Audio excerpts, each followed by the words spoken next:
Professor Bolt here with our TWIST material for Chapter 8, applications, and this is about proposal-specific elements. So we've already introduced proposals a little bit, but we're going to talk about some other aspects of them. So a great proposal by itself seldom wins a deal. A bad proposal can definitely lose one. Part of what we're going to be talking about today are the parts of the proposal that are not just how do we tell the story. There's a lot that goes into it, right? And this is vital in terms of your ability to secure funding, land clients, right? The TWIST framework for how to tell the story, we've already largely covered, but there's very specific things for proposal writing, and we have to distinguish between the core story and all the added elements that go into the proposal. And we'll start with a quick preview of what's going to happen, but this is a bunch of stuff that has to be added to proposal, and we want to talk about them. So the proposal will have elements like budgets and schedules and technical specifications and bios, and so all of those things have to be in there. Poor execution of any of these added elements can doom even a well-written proposal. If you have a great story, but your budget just doesn't make sense, then you're not likely to win because the agency will say, well, these people don't know how to actually execute on it. It's especially bad if you don't have a long history, but anytime you have this, one missing required element is often enough for them to reject your proposal. So there can be very agency-specific guidelines for proposal submissions. I've also had proposals returned because I used a form that was 2 years old and they had changed their form and I'd not updated it. And it was non-compliant, and if you're non-compliant for a bunch of proposal efforts, that's it. It's coming back. So they're not just, they are bureaucratically required. You have to hit them all, but you also want to figure out how to use them strategically, and we'll talk a little bit about that as we go through this. So the extra elements, we want to have a strategy where we make sure we hit all of the rules, and then we do what we can to tie this back to our tactical story and what we want to do. One of the things we'll talk about is the role of planning and project management.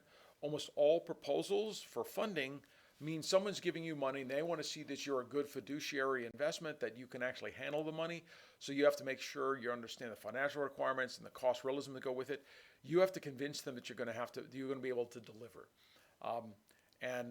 Because you now have things beyond the writing, your iterative review process for a proposal is often far more complex. And when we talked about like pink team and red team and green team, a lot of those are terms that show up almost exclusively when doing larger scale or significant proposals, because there's money on the line and because they're a larger effort. So even if you're a great technical writer, you can't talk about what you're going to deliver, and you might not be the person to do the budget. So you require a bigger team and a bunch of adjustments to make this work.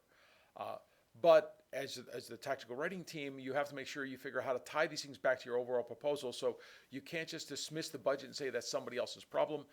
You got to have a connection. You got to have a strong tie between the proposal strategy, the proposal elements, and your tactical story if you want to be successful. But before we get into these added elements, let's talk about what a proposal is not. A proposal is not a price quote or a contract. While it might lead to a contract, it is in itself not that, and it's generally not a price quote. I like to think of a price quote as really just a bill of materials and a sales price, right? And if you've been you're writing a proposal, but it's a price quote because it's really just they want to know the price of a very particular item. If they want to buy widgets and you sell widgets, that's a price quote. You don't have to convince them why they want to buy widgets. Now, there might be some things that go in a price quote that are also part of what you put in a proposal, so you might have a much more a larger scope in your proposal. It is not a scope of work, which is often part of a contract. It says what we're going to do and when we're going to do it, and it might have some pricing, but a proposal is much more than a scope of work.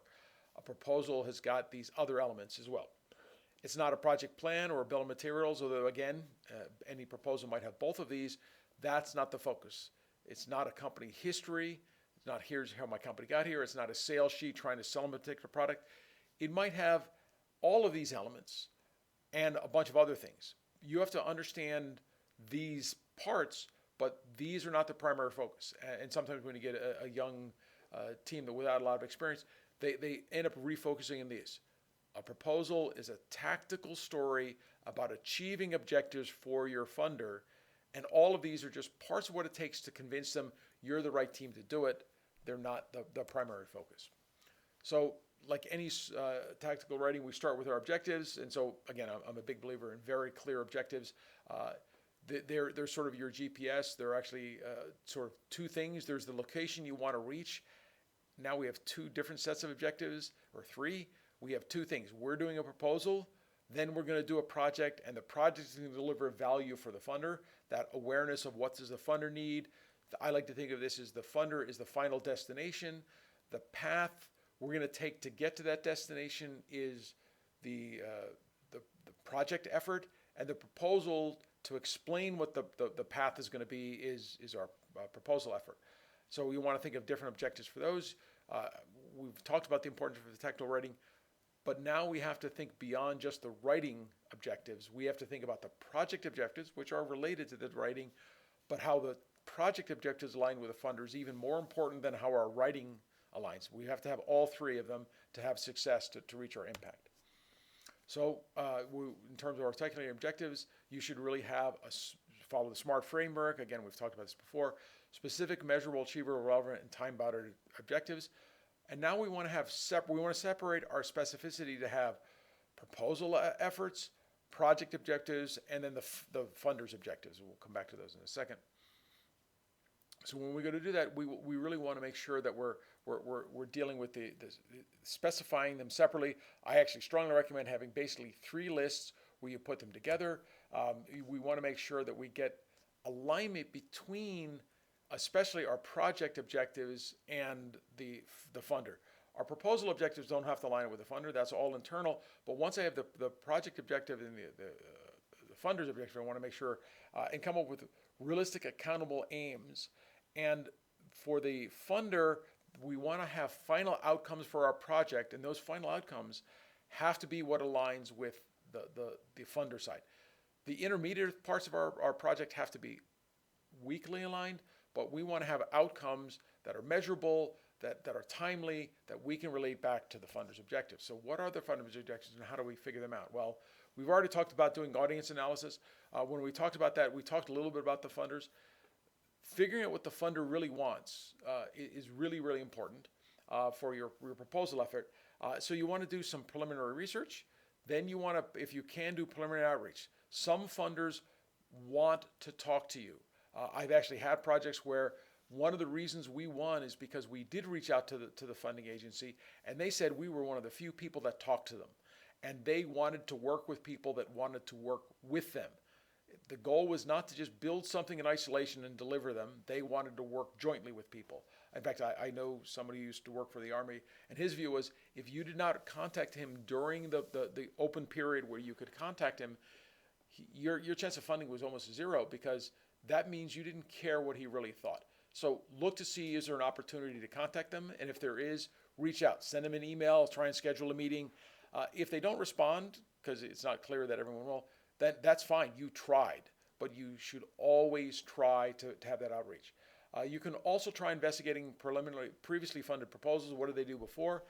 And as you go through that, you're going to want to make sure you understand the difference between, do they fund the same thing often, time after time, because it's like their primary mission, or if they funded X last year, are they not likely to fund X this year? When we're doing proposals, that's a strategic question. Oh, they just funded that last year. They probably don't need more of that. They need to do something related, but to their overall high-level objective, but not exactly the same. And this helps set up your alignment strategy and some of your own objectives to make sure you're doing that. As you go through this, you want to be thinking about the themes and keywords you can use. You want to match your story's theme and the keywords you use to what the funder uses. So as an example, NSF uses the term broader impact. You might think of societal impact. That's one piece of the broader impact from NSF's point of view. But even if you're internally, that's the kind of words you use a lot, someplace in your proposal you want to relate your keywords, societal impact, to NSF's broader impact. But then throughout most of your proposal writing effort, you're going to want to make sure you're using their terms, because that's the way they view the world, and your words and their words don't exactly line up. That's a simple part of alignment. But can you think about a theme that allows you to talk about your stuff, the broader theme and metaphor you use in writing? When you're setting objectives, it's time to really think deeply about what are the funder's objectives, what are the themes and metaphors that will relate to them, and put that as part of your objective. So your proposal effort will include using those themes or identifying them and using them. We do want to make sure you're thinking about the resource alignment, not just the topical stuff. So as we go through the proposal, project, and funder objectives, part of what we have to do is answer those to actionable outcomes. And if I want to see actionable outcomes in my project, then I need to make sure I've aligned the resources. When we talk about budget, we'll talk a good bit about that. But that's the kind of stuff that you have to make sure. If you're going to have some objective that's going to be out there, for example, measuring companies, companies that are using your product, then you have to have effort to do that. If I have to travel to go meet with clients in my project, I have to have that in there. If you don't have that in the budget, then it's not going to show up. So you want to make sure you're looking at that. Think about all of the actionable outcomes you want to have and make sure you're putting those when you're thinking about your objectives to make sure you have as part of your proposal objective to get the resources you need for the final outcomes you want to have. So as you're going through your objectives, you want to make sure you're doing a little bit of analyzing technical issues, make sure you have everything. You want to do a gap analysis. If there's something that you need as an outcome, work backwards. What is it going to take to get that? And if that needs something, what is it going to take? Work that backwards. Figure out, is there a gap? If it's not clear how you're going to do it, you want to go in and make sure you can satisfy all of those aims. You want to have an iterative review process within your company, within your team. You might not have the skills to deliver that. One of the constant things you will find out is that there's a bunch of people who will have inputs. Again, that's why we have multiple levels of review. So this is where the pink, very early review might be happening, where you're going to make sure you have alignment between your goals, the project goals and the funder's goals, and you have the resources planned to deliver it. So before you've done almost any writing, this is an early on thing, you're going to make sure. And if you've identified gaps, you might need to bridge those gaps by bringing in partners or other adjustments to the projects. Again, this is an early thing, and if you can't get the partner, this is a time to make that tactical decision that we just can't make this work. A proposal is a lot of effort. If you have too big a gap and you can't come up with a good way to fill it, then maybe it's time to just move on to some other project and figure what's going on. So we talked about the loop process earlier for tactical, right? And there we talked about opportunity funding. Well, if part of my opportunity requires to have a partner, if I can't make that happen, then I might need to kill off this, right? So you're going to loop through this process. You're going to do some analysis, do some research, analyze the audience, figure out what you need in terms of resources, and try and build it all together. And it's not a linear process. It's not a one-off task. Again, it's this loop where you're going to go back. You're going to have to sort of have some level of clarity and pervasiveness and agility to navigate this depending on the size of the project. It's sometimes when you get started, it's almost overwhelming because there's so many things you can't control in a proposal, but that's okay. Your job, if you're part of the team driving a proposal, is to find the resources and to manage the process. And again, you have to use your skills to get people to answer questions and be involved. But you want to make sure you're continually doing this and getting the alignment and making sure you're talking about the resources to make sure they line up, because this sets the stage for a compelling story. Once you have all these pieces worked out in your head, then you're ready to start telling the story that you've been working on. And it's really the basis for success and high impact. You want to make sure you come this together. So now let's talk about what, in my view, is one of the early and most important other elements of a proposal that makes it different, which is the tactical budget, right? And so we're going to go through this. I view the budget as your financial roadmap. So if we're thinking of our objectives as a GPS, the budget are the set of roads we can take to get there. And not all roads are possible. Just like you generally can't just drive anywhere you want. You have to stick to the roads. The budget are going to be that roadmap for you. So you're going to have to use what budget you can develop. At the same time, your budget is an expression of values. When you look at your budget, it's saying what really matters to you. So yeah, you have to have some arithmetics and make the math work out. But a lot of what we want to talk about today for proposals is budget as strategy. And one of the first things that's going to do is budget and scope. If I need to have 8 people to deliver the project, I have a budget for 8 people. If I need to have equipment, I've got to have that in my budget. And if the agency has a limit to what I can ask for, sometimes there's a very absolute limit. You can ask for up to $1 million. You can ask for up to $150,000. I've got to have to have a budget that maximizes the values I can get through in that scope. And we'll talk a little bit about some of that as a strategy point of view. So this is a quote from Jack Lew, and there's many variations of this kind of thing out there, that a budget is not a collection of numbers. It's an expression of our values and aspirations. When I put something into my budget, I'm going to say this is what's important. Budgets are almost always a trade-off, both personal budgets, project budgets, company budgets. I have a limited amount of money. What I invest in is a statement of the values, and funders will often see it that way. So when you're going to craft your technical budget, the first thing you want to do is figure out what are the total limits. So if I look at a program guideline, right? So when I'm doing a DARPA program, we know that from some news articles, whatever, the overall program is $50 million, and they're expecting to have 8 to 12 companies bid or funded teams. Well, if it's $50 million and 8 to 10, that means you're looking at $5 to $10 million per team, depending on. That gives you a size. What is it we're looking at? NSF might say, well, we have a budget of $5 million and we give it 20 proposals. Well, that tells you a different size. So this gives you an idea of the average award size you can think of. You don't have to ask for the average. You could ask for much more than the average. You can ask for much less than the average. Part of that is your tactic. You want to think about, well, where are we, right? So, I, as a professor at UCCS, we're not the tier 1 school with large, histories of delivering large projects. So I tend to bid on the lower than average size for many of the efforts, or I've partnered with the bigger places, and then we can go after larger sizes. We'll come back to some of the tactical strategies about what you want to do with the budget once you figure out what your scope is. But you want to balance your scope. How big is it, and what can I do? And don't go into a program and think, well, I'm just going to have the lowest possible cost, and that's going to help me win. We'll talk about budget realism in a bit, but even for a large program, a program manager has work to do, and the amount of effort it takes to manage it as a program manager, whether or not I'm dealing with $150,000 or $1.5 million, it doesn't change like the reporting work, the number of reports I have to read. What it changes is how many projects I have to have.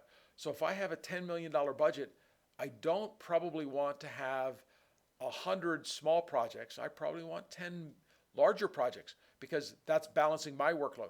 And if I can get a team to come together, I do lots of joint things. And if you're looking at it from a team point of view, instead of the agency, the program manager at DARPA, managing a bunch of little pieces, he says, you go build a big team, however many people you need to make that execute, and then come back to me with a proposal that's like $5 million. They're letting you manage what it takes to deliver a bigger scope. That's a big part of your strategy, is where do we want to be? So you want to think of that. And once you figure out that scope, it's going to set the constraint of both your team and your narrative, and you want to do that. So when you start thinking about this, you have to think a little bit about what is our team and how's that going to work. People are by far one of the most expensive parts of most budgets for proposals. So you want to think about that, your team's experience. And this has two parts. How many people in my team, and how good is my team at budgeting? So there's two different teams here. There's the proposal team and the project team. When you're building your budget, you're really thinking about the project team, but you might need some proposal team experience to make sure you're getting that right. Classic for software projects is the inability to figure out how much is this going to do. So many government projects end up going over budget because you underestimated what the work will be. So this is where you're going to want to have some experience in setting when that's going to be. Your experience of your team, though, also affects your credibility in the proposal. So you can't just have the lowest cost junior people to keep costs down. You need some senior people that have the experience that the agency will look at, the funders will look at and say, yes, they can actually deliver. You got to figure out what's the size of the team it's going to take to deliver on the work, and balance the team size and the budget it's going to take to do.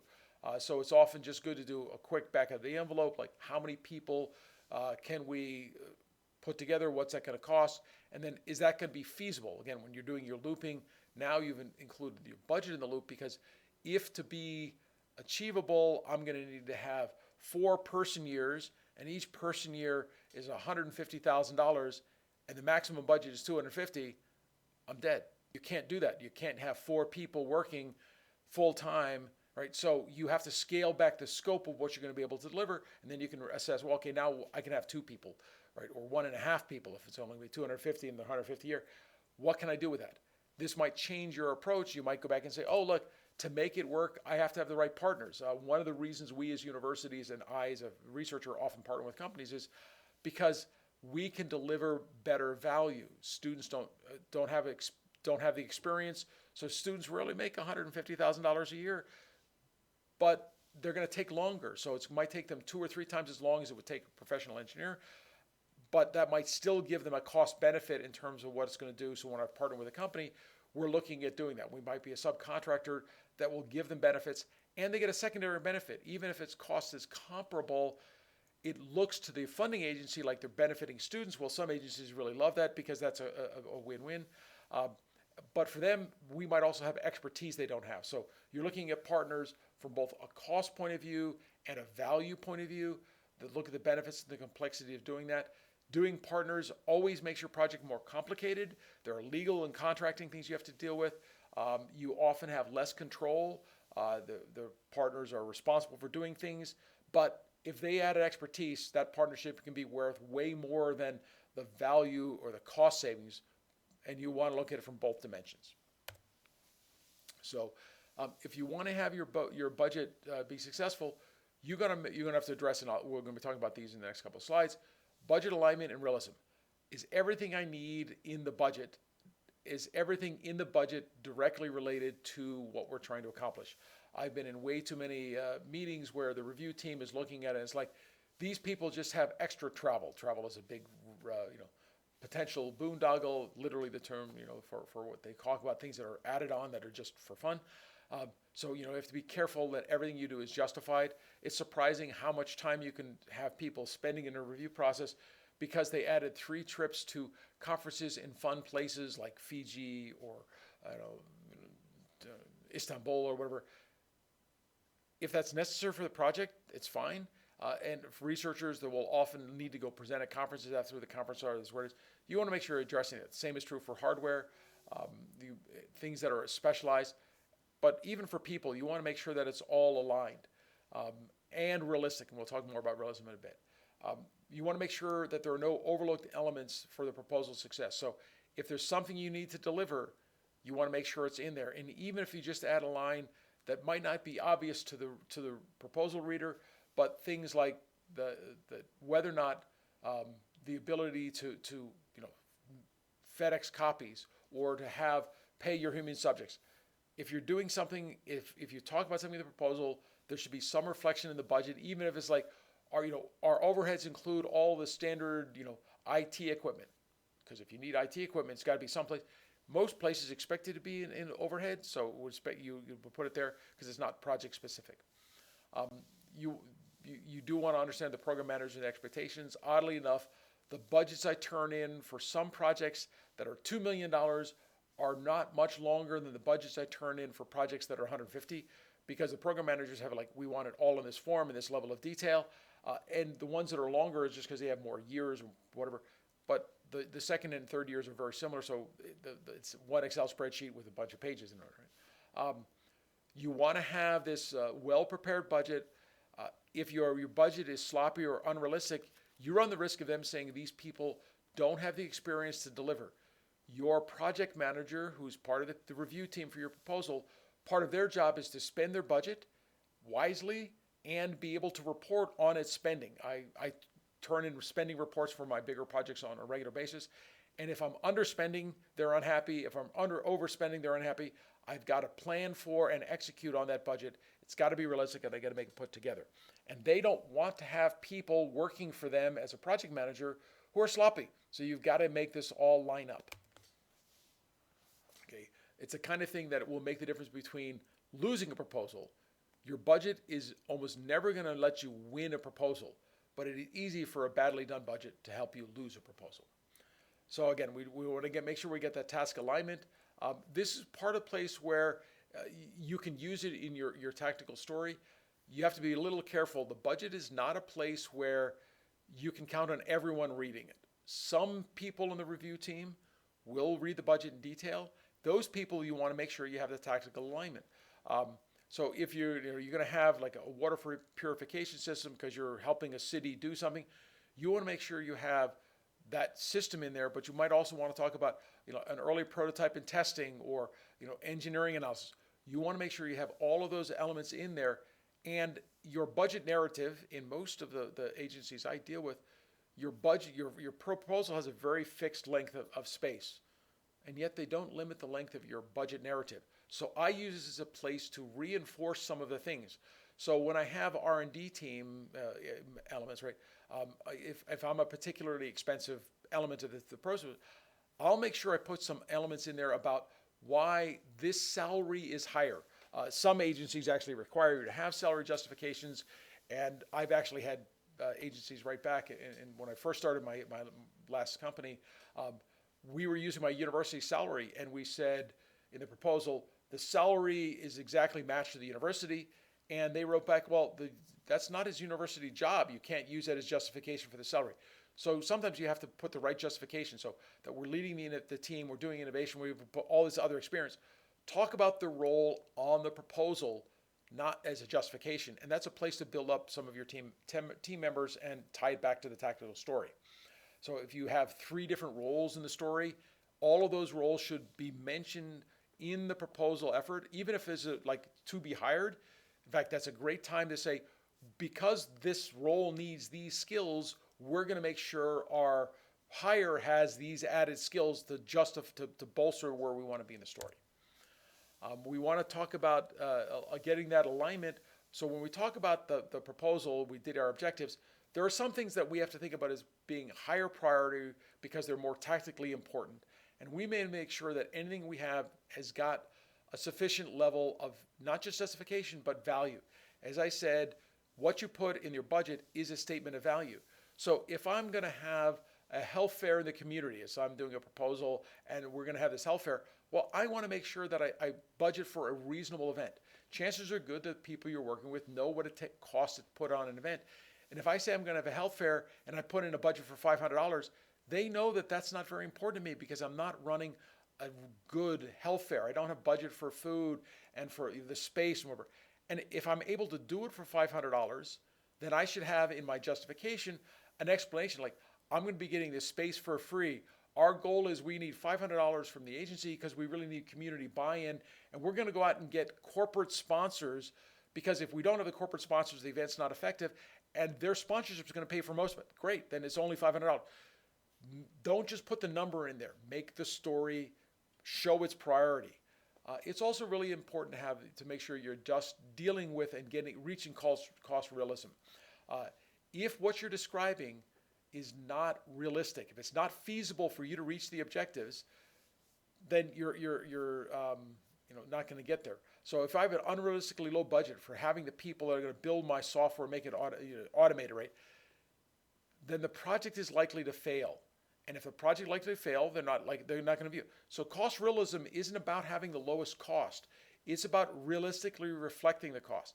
And again, in the health fair example I just went through, if there's a way that you can have what seems like an unrealistically low cost, you need to justify that clearly in your budget justification. Don't try and compete for most proposals on price. Compete on value. Your story and what you're going to do is what's going to make sense.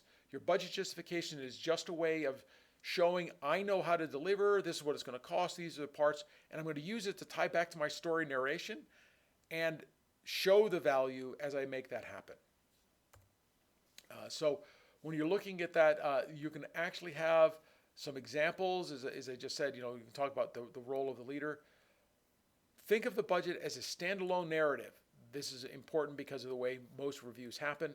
Somebody who's reading the budget should not have to read the entire proposal. Somebody who's reading the proposal should not have to read the budget, but you want to connect them because there's a few people, and these are often key people. For example, the program manager at NSF will read the proposal and read the budget, and they're going to make that connection. So you want them to be connected, but you also have to view them as standalone.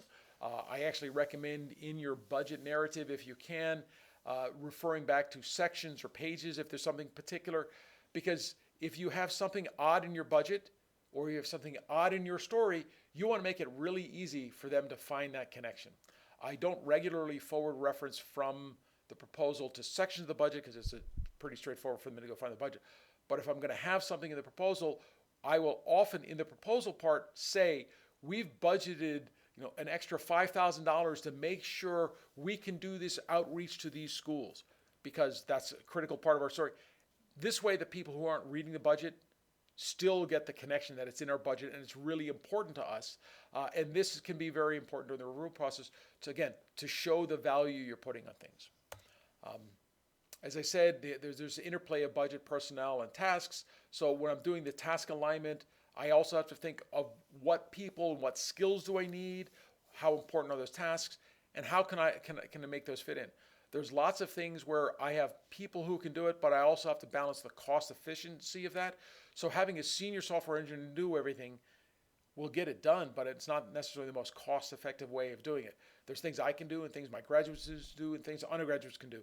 And having a budget that allocates resources to each of those can show a better cost effectiveness and also have some level of flexibility and adaptability in your project. I actually, in almost all of my budgets, write in things that basically show that if I can't get this to happen, so in a recent proposal, it's like, well, we're going to try and hire a 75% person because that's all we could justify in the budget and the amount of time it's going to take. But hiring a 3/4 times person is sometimes hard. So if that doesn't work, we'll actually take two people who currently have jobs and add 30% to their job, so we get to the 70% or 35% or whatever to reach 70%, so we can balance out what's going on. Describe that flexibility has two advantages. One, it's showing the budget people you're thinking through it, so they can't say, well, what happens if they don't get that person? It also has the advantage that later on, it makes it easier if you have to make changes in your budget to justify them because they were actually in the proposal. And I've used that as part of my justification when I went to make certain changes. So you have to be careful as you go to figure out these personnel issues. They have a domino effect on your task accomplishments and what you can put together. Again, the budget is a mirror of your project priorities, but you also want to make sure that as the story is unfolding, as you're writing and as things are happening, that you continually reassess this. So you want to make sure that while the green team has to make sure the budget works, the red team and the gold team have to be looking a little bit at some of this to make sure there's an alignment, that the people who are here are available, they have the skills, and they can make it happen. And the green team might not be able to answer, are they available? That's a question for the manager of the person in the team. So you sometimes have to getting this high degree of alignment and iterating on it as you go through this. So don't think of it as you have a budget. You actually have a budget viewed one way from the green team, one way from the red team. You're going to have to view it multiple ways because that's the way it's going to introduce stuff. So when you go to get your budget, right, we're going to have our objective. You understand your proposal budget, and we're going to talk about some of the details as we go through this. It's not just a financial plan. There's a couple of things we have to have in our budget. We're going to go through all those in just a second. And we're going to touch on the importance of spreadsheets. There's no way you want to do a budget with a calculator. You want to do it with a spreadsheet, and you want to use that as a way of making sure things are aligned on objectives. So personnel. So there's a bunch of different terms, different agencies, different groups will have them. So you want to make sure you understand who is considered personnel. So while my project, there's the PI, the principal investigator, there's a term that gets used a lot. There's co-PIs, co-principal investigators. Now we have two levels of people. The PI, there is always one person who is financially responsible for the project at the university level. That person's got to make sure the reports get done. They have to sign off on spending or whatever. Co-PIs are often a common way of having, so this Terry's in charge of this aspect of it, but one other aspect of the project is dealing with, the psychology research we're doing. And so there's a second co-PI who's in charge of all the psychology part. We work together. The PI has some extra responsibilities, but co-PIs have their own part they're in charge of. We might have research assistants at a university project where these are graduate students or undergraduates who are doing part of the research. But I can have software engineers. I can have accountants. We have to be a little careful. Projects have to think about what's the distinction between what is direct labor and what is indirect labor. Direct labor, personnel who are on the project and paid by the project directly, are people who directly contribute to just this project. If the work they're doing is across many projects, then that work may not be billable to this project. We talk about billable hours. You've probably heard the term before, right? So people like an accountant might have a general skill and apply it across lots of projects and not bill their time per project. And if you only have a small amount of accounting, you would expect that to be covered by indirect costs, which we'll talk about in a bit. So UCCS, most of the accounting time is indirect. But if I have a big enough project where I have to do monthly reports with all of this financial stuff, and I might have an accounting person or a financial person spend 5 hours a month, then I might actually have that as direct charge because that's more than most projects have. So there's a balance of what's going on. The library is an indirect cost, even if I use the reference librarian to get stuff. Okay, at a company, the CEO of the company is generally not working on this project, so they're not one of the personnel. So you have to think about what is the direct contribution to the project. If you can't describe their contribution as inside of the project, it's deliverable of the project, then it's a problem. Then their salary becomes integral to the budget, and you want to make sure that you understand what that allocation is. And again, it's a statement of value. If you say that having outreach is really important, and then you put $5,000 for one undergraduate student to go do your outreach, then you're saying it's not really that important. There's got to be some allocation of the PI or some high-level person as well to justify what's going on. So for every direct cost for personnel labor, you probably have some model of what's called fringe benefits. There's more to a person than their salary. So people might have health insurance, they might have retirement plans, they have paid time off. All of that gets lumped together in most companies. It's called a fringe rate. And so the very simple formula goes into your proposal. Your company or your organization will have a fringe benefit rate. They might have different rates per type of person. So at universities, for example, faculty fringe rates and student fringe rates are very different. Faculty generally get health insurance, and they have a bunch of other things that they get as terms of their benefits. Students get very minimal, right? But there's still, for most students I still have to pay Social Security and whatever, and that's built into the fringe rate, the employer side of Social Security. So it's an important part of personnel costs. Some organizations, you need to understand how it's structured. In some organizations, fringe benefits will be its own line item. In others, they will talk about fully burdened labor, and the labor includes its fringe as part of what you're doing. And many companies use the fully burdened model because it makes it easier. It doesn't make it as obvious to their competition who might see the proposals exactly what's going on. I've actually worked with companies who had a corporate policy that they could not share their salary or fringe rates separated to us.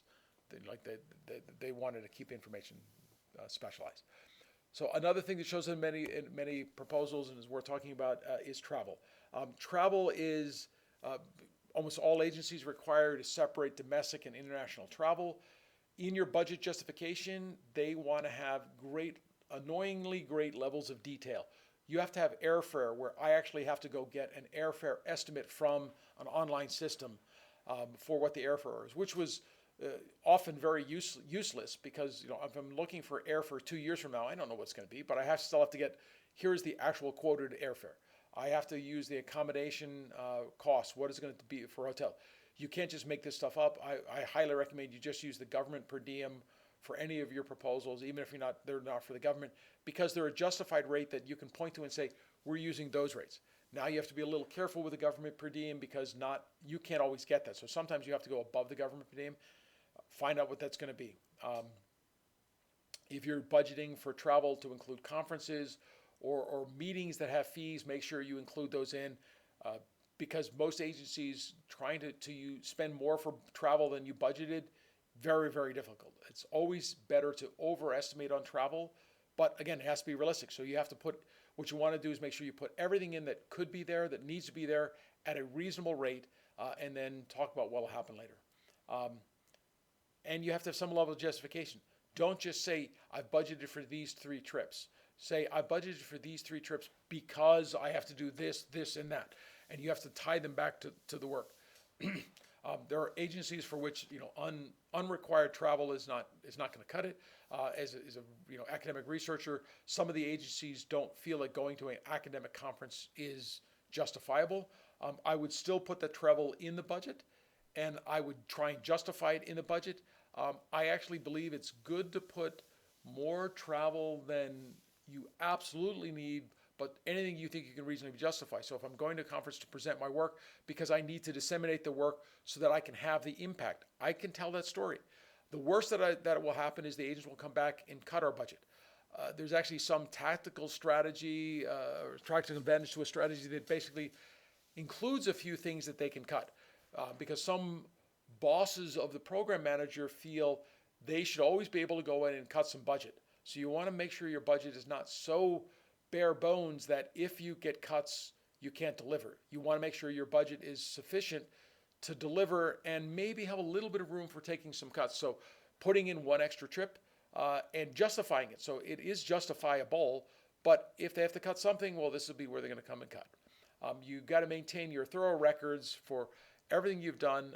I have to be able to justify that. And so you want to, even if the agency does not require you submit the quotes, my recommendation is go get the quotes, have them in document, because when they go, some agencies do a much more thorough analysis of the budget before they award the contract. They go through a process of doing reps and certs, and they want to check everything, and they'll ask for all of your the detail at that level. They don't get it in their first submission. Materials and supplies, you really only want to have indispensable items. It's not generally good to put $500 in there and say, I'm going to do it for copier supplies. But if you're a small company and you don't include that kind of stuff in your indirect costs, but for example, mailing is a classic thing where you get into trouble because you can't have, that's generally considered an indirect cost because you don't track, I mailed this package separately, but FedEx is a direct cost because it's like, I'm FedExing for this project, I can charge it to this project. So as you go in and deal with your material and supplies, work through that. If you have particularly specific needs, include them that way. If your group has a very low indirect cost rate, so you're using the de minimis from the government, 10% rate, then you can often add more materials and supplies. So you got to balance where you want to be. List and justify what they're going to do. If you're going to have them, then when you're actually running the project, I have to make sure I charge particular things to that. So, for example, poster printing as an academic, when I go to get a poster printed, if I do it internally, I use ink and specialized paper. If I go to FedEx Kinko's to get a big poster printed, those are justifiable expenses. You list them, justify them, and document them, and then make sure you charge the right things when you're running the project. Any lab equipment, like hardware parts or whatever, research tools, software, all of that is allowable. You just have to be able to justify it and make sure it's not in part of what your organization uses for indirect costs. Indirect costs we'll get to in just a second, in just a couple slides, but there are some rules, and if you have an indirect cost rate, it means it was generally negotiated with the government or just specified as the minimal, and that will determine what gets counted. And so you want to make sure you understand what rules are used by your organization for what you can and cannot do. You don't want to build a budget, put all this stuff in, and then have somebody tell you later you have to take it out. Subcontract. So this is a subcontract, and there's a couple of versions of this.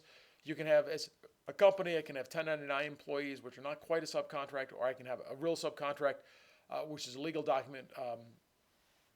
And in some organizations, I can have partners who have their own budget, and our budgets are coordinated, but they're separate. They literally give money to the two universities. They're not in the same budget. Lots of different structures. You need to understand what structures work for the organization looking at it. But this is basically outsourced parts of the project, and you can either be the subcontractor or the subcontract. You can be letting subcontracts. You have to justify why it's there. There's a whole bunch of legal requirements that go with this. Generally, it has a cost associated with it, and then other costs associated with it. So you have to understand what that's going to be. If you're the subcontractor, so I have a subcontract for my project, then I'm in charge of tracking the deliverables, and in the end, I'm on the hook for whatever has to be delivered, even if the subcontractor messes up, right? So I have to stay on top of it. So that means you want to have the PI in your storytelling. You want to make sure that somebody has talked about who is monitoring this contract, what is your process for monitoring it, and again, in your budget justification could be a place you do that. You might have a line in the main proposal that says the PI will also be monitoring, and then you can put 2 or 3 sentences or a paragraph in your budget justification under the subcontract discussion to make sure you're clear with that. And if you have lots of experience, you talk about that. Talk about what the process will be as well. Sub-agencies will have something called participant costs. So if I'm going to do a data collection, I do biometric studies. We want to have human subjects go, we take their pictures. well, that's a participant cost. I got to pay them. Human subject payments are a special case. If we do a project where we have, multiple weeks where we bring somebody in, right, there can be a stipend for, say, students to be taking part in our study. There can be reimbursements for things. There's specialized rules for every agency. You want to understand what they are, but they're treated often separately because they're not employees. They don't go through everything. So you have to make sure you understand the rules. You put them in as a estimation and budget, and make sure you justify them. And I've definitely done projects where I thought they were going to be employees, and then they get ruled as participants, and it changes a little bit about how things work out. So when I go to work on a proposal, there's a term that gets used a lot: modified total direct costs. For almost all agencies, this is part of what goes into the discussion of indirect costs, which we'll get to secondly. And this is basically important because you have to understand what costs are excluded. So modified total direct costs are all the direct costs minus the excluded costs. And the reason agencies often exclude direct costs are that, like, equipment has a long-term value. So organizations, from a tax point of view, you get capital equipment, you depreciate it over years. And so it's not just for this project. It's for multiple projects because it'll generally last longer than this, right? Paper is just for this, disappears instantly. But if I buy a server, it's good for years. Tuition for students at a university is often an excluded category because the tuition doesn't generate costs in the library. It's itself a payment to make sure costs are covered, so they don't let you charge costs on top of costs. Another one, which I should have put on the slide, is that subcontract costs. Most indirect costs only allow you to charge for the first part of a subcontract. There's a difference between spending $1 million on people who work in my organization. I have space and power and light and library and internet for all those people, and having $1 million subcontract from another company.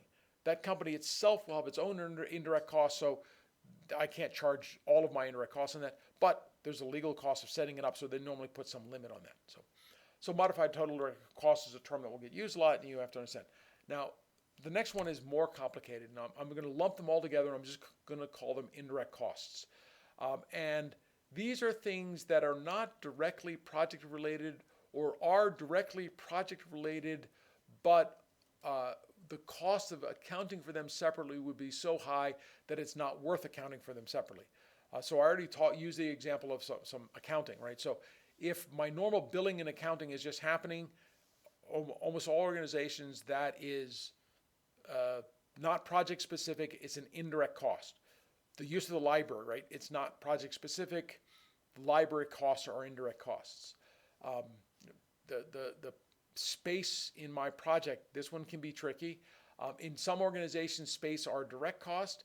In many organizations, space are an indirect cost because the people don't necessarily work on just one project, and so it's harder to allocate their space to just one project.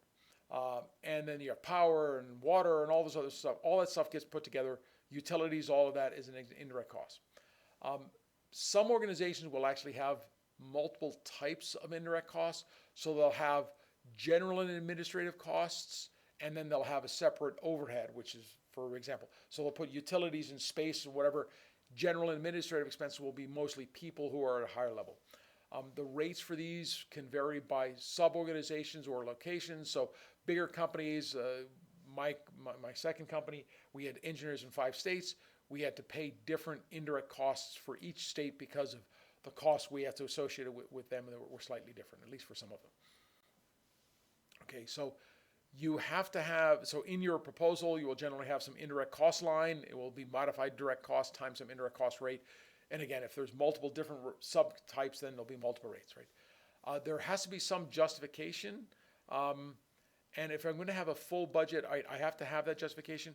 Most organizations have a rate that was set by some government rules, even when we are using a proposal to a different organization. So we did a proposal to the state of Colorado.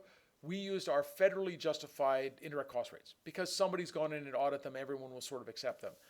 With one important caveat: when we get to philanthropic organizations will often say, we're going to put a cap on this.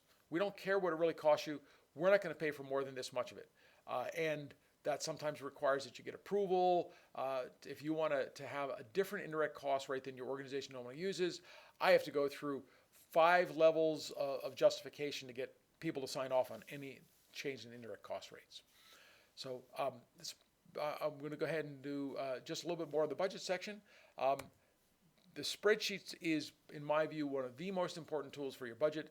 I always have spreadsheets for my budgets, and there's an S there. I probably always have more than one. The role here is much more than just a tabulation. One of our goals is that it can do real-time calculations, and we want to minimize the manual work. But in my view, the real value here is I can make scenario-based adjustments. I can go in and say, what if this, what if that, what if... So I build a budget, and when I go to build a budget, it lets me analyze what can I get done. Oh, I can have this many hours of student labor. I can have this many engineers on the project. And here's what the final budget is. I need to do that many, many times. So this is an iterative rule where I go through and I can make sure I use the same rates and whatever, but I can change these formulas. And having that, I'm also dyslexic, so I can make all kinds of errors, but so I want to make sure I have my formulas. One of the reasons I do it is I can have checks, I can put balance, check that these columns should sum up and whatever. I'm going to go through and do that, and then I'm going to go through this process many, many times as I try and figure out what's the right set for my budget. So I want to do this, and so I don't just want to have spreadsheets that have numbers in them and add 2 numbers. I want to make sure I use actual formulas. So I will have spreadsheets that have a personnel cost, and I want to have an annual salary times the level of effort. And here I've used big names so you can see them. Normally this will be like the annual salary will be line C5, and the percent level of effort will be line C7, and then my cost will be this. Do them, and you have to understand if you're doing this in a spreadsheet, like how to use cells effectively. So I'll use like $5 so that I can copy it down to D.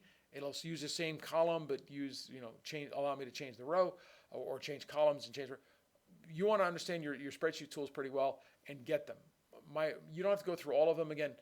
For the second year, to make sure things move consistently, you generally have an inflation rate like 3% and say, we're going to assume all the salaries inflate by 3%.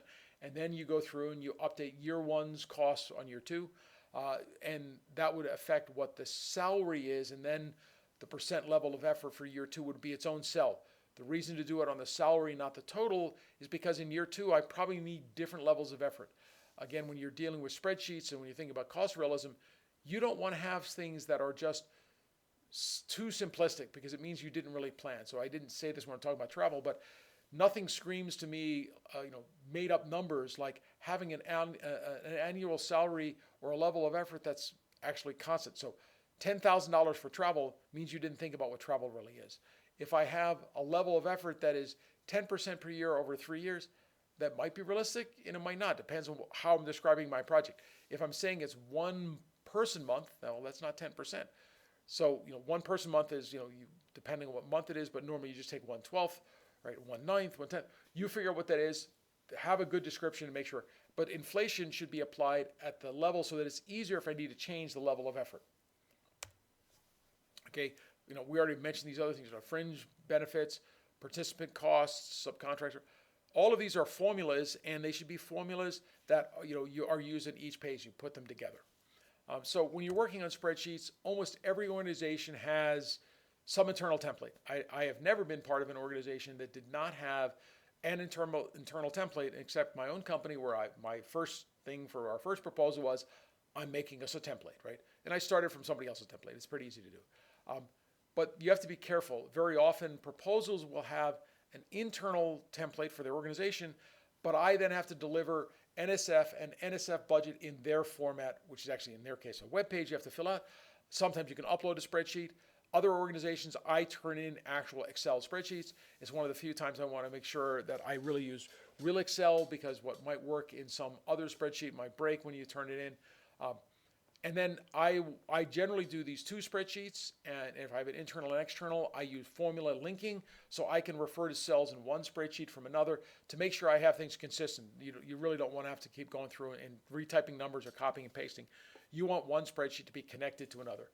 And whatever your compliance and your organizations are, you want to make sure you're following that. And like, for example, I can't use my salary, when my raise happens, you have to use the salary that would be appropriate at that point in time, but you don't know your raise, so then you can talk about trying to inflate it and go through whatever that is. Every project you can have to deal with that. And then you want to make sure you're adapting this to project needs. As I already said, I recommend putting a lot of chances to make changes and talking about that at the beginning in your budget justification. The budget itself doesn't have that, but another reason to have these spreadsheets is they allow you to, once the project starts, I'm a believer in tracking our budgets. So we do monthly projections, and then when numbers are under, you're in a good position to start adjusting and understand where you're going to be. It gets tricky if it takes a while to get things done. You should understand your submission deadlines within your organization. Many organizations have a budget deadline that's much earlier, like 10 business days. I've been in one where they wanted it 15 business days. Personally, I prefer to get a little closer because as it changes the project, but make sure you know what the budget deadlines are and get them early. Despite having done hundreds of budgets, they still regularly find small errors in what I'm doing. That's part of their job. So they're doing it because they need to get this stuff checked. You want to make sure there aren't any errors, because it costs you time and the more you iterate. But so this is, as I said, 2 weeks is a good timeline. So even when you know you're going to start a proposal, it's good to check with your organization and say, okay, I'm going to do this. When do you need the budget by? You might think 10 days is normally enough, but I guarantee that if you're talking about 10 days that include holidays, no, 10 business days to them. But it can be, if you're in a small organization, my company, we only had 12 people, right? If my president was going to be out, who's part of our budget review process, if he was taking 3 days of vacation or a week's vacation, we had to back up an extra week. Small organizations, make sure you put that in. You want to do your own compliance check to make sure all of the requirements are met. I recommend if you can have somebody on your team other than the person who built the budget, review it before you turn it into your organization. You will get generally good things done. And again, because of the alignment, you want to make sure your review team, red team, gold team, are also checking this prior to submission. Because sometimes during that editing where you're working with your organization, some change happens and that may not get reflected in the main proposal. I've had proposals where we accidentally, had a formula wrong. You get a formula wrong and you think I can have 5,000 hours of student time, and that's because I forgot to multiply by the salary, and I can have 5,000 times 15 is now way too much. I can't have that much, and so I have to change. That changes scope. So you want to make sure you get some of this stuff done and checked. So overall budget summary. So it's a strategic effort. You want to make sure you align the budget with the projects and scope. During your loop process, you're going to want to make sure you cover all of that. You want to make sure it's in comprehensive. You include all your necessary costs. Depending on the project, you can't add more costs once you win the project, so you don't want to miss something you want to have. But also, you don't want the reviewers to be able to say, they're missing this. If they're missing this, then what else are they missing? That they're not a good team. They're not doing a good job. You want to use formulas in your spreadsheets to make precise breakdowns and make it easier to update and do the what-ifs. Set up a timeline with milestones on your project and on your budget. We'll talk about work breakdown next, but I actually generally, for bigger projects, tie my budget to the actual tasks and work breakdown structures. Many of the larger agencies, I have to have a budget per task, per month, right, with all of the personnel, and they become very complicated, bigger budgets. So you want to make sure you set all that stuff together. You want to keep documentation. Basically, I build a big folder for any proposal effort. And if I go get a quote or an estimate, I just stick in the folder. You can always delete it later, but it's harder to go re-find it where you get it. And even if they seem silly, getting a price quote for airfare 3 years from now, or for a piece of computer hardware 3 years from now, no company is going to have a quote good for 3 years, but you still have to get it, so you put it in. And then make sure you understand it and submit it into your organization for approval, spelled correctly, hopefully, when you get that done. So. This is the end of the first part of today's video for proposal structures. It's been about an hour. I recommend you get up, stretch, take a break before you start on the next video.